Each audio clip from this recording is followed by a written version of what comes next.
불교를 바라보면 삶이 바로 보입니다. 안녕하세요. 불바보TV의 목정입니다. 오늘은 우리 시청자분들과 함께 열반에 대해서 알아보도록 하겠습니다. 지난주에 생사윤회에 대해서 말씀드렸죠. 생사윤회의 목적이 바로 열반에 이르기 위한 과정입니다. 자, 그러면 열반은 무엇을 말할까요? 어떤 상태를 열반이라 할까요? 열반은 더 이상 구하고자 하는 마음이 없는 상태입니다. 다르게 얘기하면 윤회의 근본이 욕망과 집착입니다. 즉 구하고자 하는 마음, 싫어함에서 좋아함, 괴로움에서 즐거움, 불만족에서 만족, 불행에서 행복을 우리 중생들은 끊임없이 구합니다.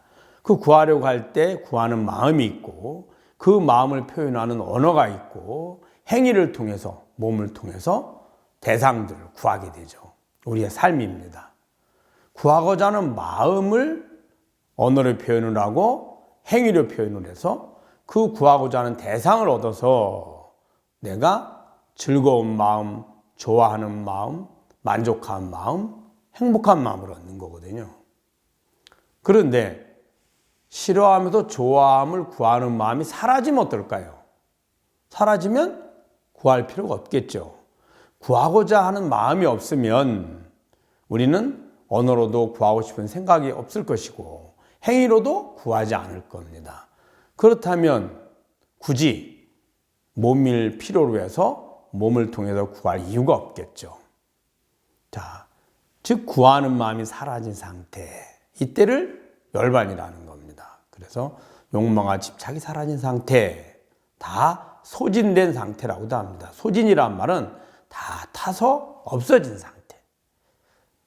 그냥 구하는 마음이 없는 상태 이렇게 말하는 거하고 사라진 상태라고 좀 다릅니다. 그 이유가 뭐냐면 그냥 구하는 마음이 없는 상태 그러면 마음으로 잠시 구하는 마음은 쉬면 되는가 보다.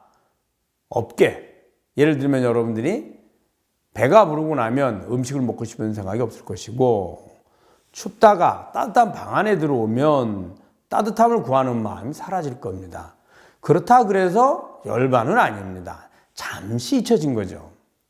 소진이란 말은 더 이상의 구하는 마음이 나지 않은 완전히 사라진 상태죠. 그래서 태워서 없어진 이런 의미를 쓰는 겁니다.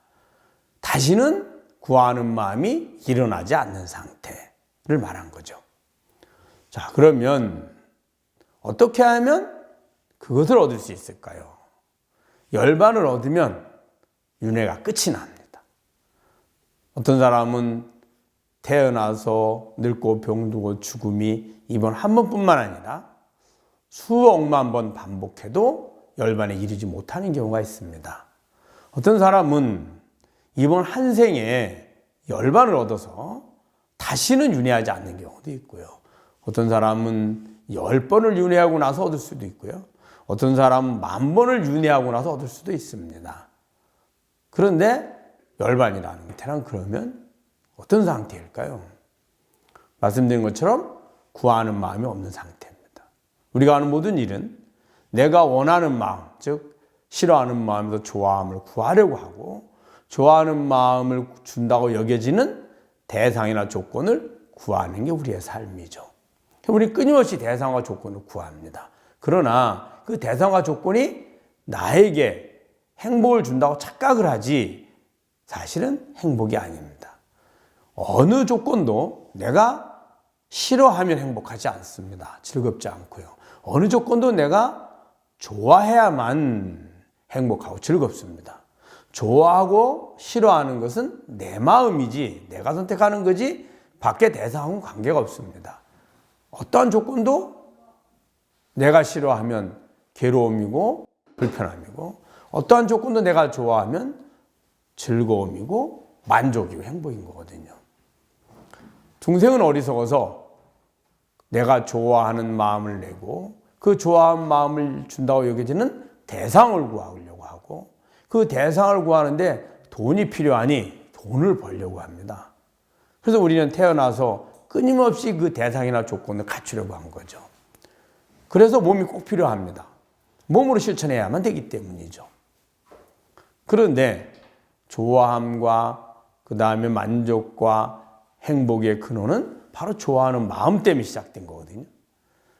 불만족과 괴로움과 불행은 싫어하는 마음 때문에 비롯된 것이고요. 달리 얘기하면 좋아하는 마음을 얻기 위해서, 즉 행복을 얻기 위해서 조건이나 대상이나 그것을 얻기 위해서 돈을 벌어야 되고, 돈을 벌기 위해서 열심히 일해야 되고, 열심히 일하기 위해서 열심히 배워야 되고, 능력을 갖춰야 되고, 또 몸이 건강해서 이것들을 실천해야죠. 근데 그럴 필요가 없다는 거죠. 애초에 좋아하는 마음만 있으면 되거든요. 즉 지금 싫어하는 마음을 좋아하는 마음으로 바꾸기만 하면 그 원하는 행복이 얻어지는 거거든요. 그래서 우리는 중생은 좋아함을 주는 조건이나 대상을 구하려고 하고 돈을 벌고, 수행자는 좋아하는 마음을 더 늘리기 위해서 싫어하는 마음을 버리려고 합니다. 그 싫어하는 마음이 많을수록 좋아함을 구하는 마음, 즉 욕심이 많아지는데, 싫어하는 마음에서 좋아함을 구하는 그 마음을 욕심이라 하거든요. 욕심이 많을수록 좋아함은 적고 싫어함이 많은 상태입니다. 그러니까 욕심을 버려서 싫어하는 마음을 줄이고 좋아하는 마음을 만들어 갑니다. 그 방법이 선행이고, 그것이 마음으로 실천하는 것이 번뇌망상을 버리는 겁니다. 그리고는 마음을 고요하고 편안하게 만드는 거죠. 이것이 수행자들이 혹은 종교인들이 하는 방식입니다. 자, 그런데 한 단계 더 나아가면 어떨까요? 좋아하는 것 누가 좋아하죠? 내가 좋아합니다. 싫어하는 것 누가 싫어하나요? 본인이 싫어합니다. 좋아할 때도 주인은 나고 싫어할 때도 주인은 나죠. 그 주인인 나는 전혀 다르지 않습니다. 싫어할 때나 좋아할 때나 주인인 나는 다르지 않고 똑같습니다. 그 똑같은 나에게 마음인 좋아하는 마음과 싫어하는 마음, 그 마음 때문에 느껴지는 즐거움과 괴로움, 그것만이 차이가 생긴 거죠.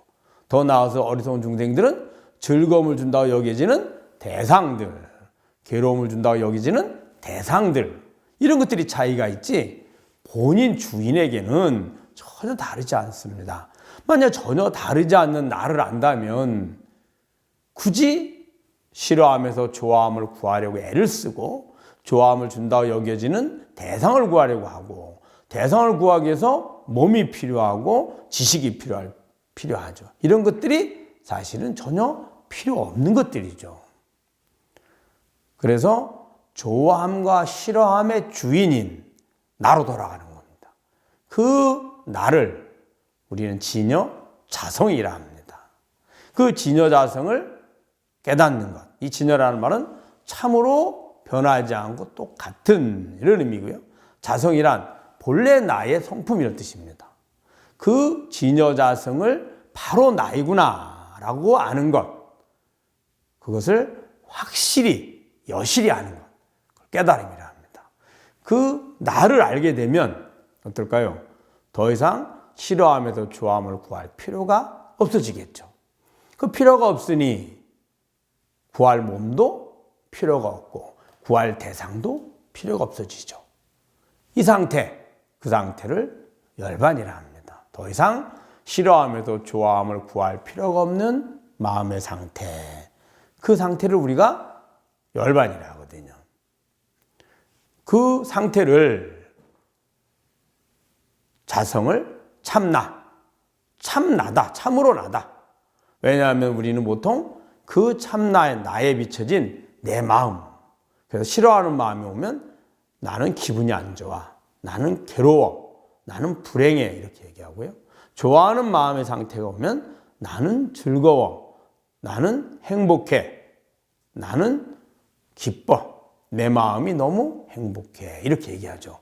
근데 사실은 나는 전혀 관계없습니다. 나에 비춰진 내 마음의 상태들이죠.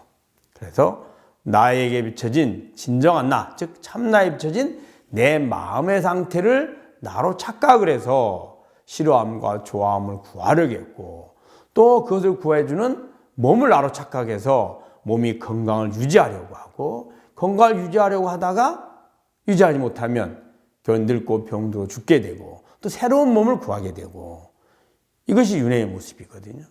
이러한 모든 것으로부터 벗어나 있는 거죠. 완전히 벗어난 상태를 열반이라 합니다. 그러면 이 열반은 말씀드린 것처럼 지금 이 방송을 보고 듣고 아는 주인입니다. 들어오는 아님이 설신을 통해서 감각이 들어오는데 그 감각의 정보를 읽어내서 아는 나, 그게 주인입니다. 싫어하는 마음과 좋아하는 마음이 일어나기 이전의 나, 싫어하는 마음이 있기 전에도 나는 있었고 싫어하는 마음이 일어나도 나고 그래서 그걸 언어로 표현하고 행위를 통해서 벗어나려고 즉 욕심을 내서 내가 뭔가 행위를 해도 역시 나입니다. 그리고 나서 싫어함에서 벗어나서 좋아하는 조건 대상을 구해서 즐거움 얻었습니다. 그래도 나일 뿐입니다. 좋아함과 싫어함과 전혀 관계없는 나지요. 나는 똑같죠. 그 나를 열반이라 합니다. 그 나를 알게 되면 어떻게 변화되느냐? 그 나에 비춰진 내 몸, 마음, 내 마음, 싫어하고 좋아함, 즉 거기서 비롯된 즐거움과 괴로움, 또 혹은 만족과 불만족, 혹은 또 행복과 불행, 이런 것들이 다 내 마음의 착각이었음을 알게 됩니다. 다. 또 나머지 모든 것들이 실제 존재하는 것이 아니라 내 몸을 비롯해서 내가 알고 보고 느끼고 있다고 여겨지는 모든 것들이 아니비설신의 육근을 통해서 들어온 내 마음의 모습, 즉 마음의 허상임을 알게 됩니다. 그렇게 허상임을 알게 되는 것, 이것을 반야라 하거든요. 그래서 다른 말로 열반은 곧 반야를 깨닫는 것, 이렇게 이야기를 합니다. 그런 것들이 다 내게 무관함을 알게 되죠.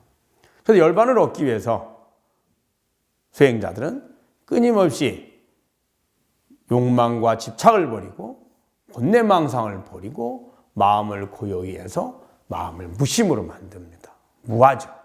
그리고는 무아의 주인인 나를 찾으려고 애를 씁니다. 자, 그런데 실제 가만히 보면 그 나는, 본성인 참나는 여러분들이 욕심을 부릴 때 욕심의 주인이 누군가요? 바로 나입니다. 자, 싫어하는 마음 주인 나고요. 좋아하는 마음 주인도 역시 납니다. 괴로워할 때도 나고 즐거워할 때도 납니다. 걸어갈 때도 나고 앉았을 때도 나고 누울 때도 납니다. 태어나서 지금까지 한 번도 내가 아닌 적이 없습니다. 나머지 모든 것은 나라는 바탕에 비춰진 아니비설신, 5가지 감각에 들어온 감각의 정보들과 또 그것을 기억해냈던 기억의 정보들, 이것들을 합쳐서 우리가 마음이라 합니다. 식이라 하거든요. 업식이라고 하죠. 업은 아니비설신의 작용을 말하고 식은 그 작용으로 인해서 들어온 감각의 정보들을 식이라 합니다. 기억된 정보들입니다. 이것들의 모습에 지나지 않습니다. 어느 것도 실체하지 않는 그 참나에 비춰진, 열반의 상태에 비춰진 허상들일 뿐이죠. 다시 얘기하면 따로의 열반을 구하는 것이 아니라 내가 욕심을 버려서 번뇌망상을 버려서 그것을 열반을 만들어가는 것이 아니라 지금 이미 열반이라는 겁니다. 항상 열반이죠. 언제 어디서나. 그런데 본인이 모릅니다. 본인이 모르는 이유는 나에게 비춰진 내 마음을 나로 착각하고 내 마음을 실현시켜주는 도구인 몸을 나로 착각하고 그 몸을 통해서 얻어진 내 것들을 나로 집착을 합니다. 그래서 우리는 이 3가지를 합쳐서 나야라는 있지도 않는 이미지를 만들어 놓고 있거든요. 그 이미지가 아상이라는 겁니다. 그것들이 모두 나라는 본바탕에 비춰진 환영임을 아는 것입니다. 그 환영이니 실체하지도 않는 거죠. 바로 주인인 나는 언제 어디서나 항상 있습니다. 여러분들은 이미 열반입니다. 열반을 수행을 통해서 얻거나 혹은 불국토에 가서 부처님이 여러분들에게 수기를 줘서 얻어지거나 그러는 것이 아니라 이미 열반인데 내가 모르는 거죠. 내 마음, 내 몸, 내 것들을 나로 착각해서 모를 뿐입니다. 그 내 것의 주인, 내 마음의 주인, 내 몸의 주인. 지금 들어오는 감각의 정보를 내 시각의 정보, 청각의 정보, 촉각의 정보, 후각의 정보, 미각의 정보, 내가 떠오르는 기억된 정보들을 보고하는 나, 그 주인이 바로 열반인 것입니다. 여러분 잘 아셨죠? 불교를 바로 보면 삶이 바로 보입니다. 불바보티의 목종이었습니다. 감사합니다.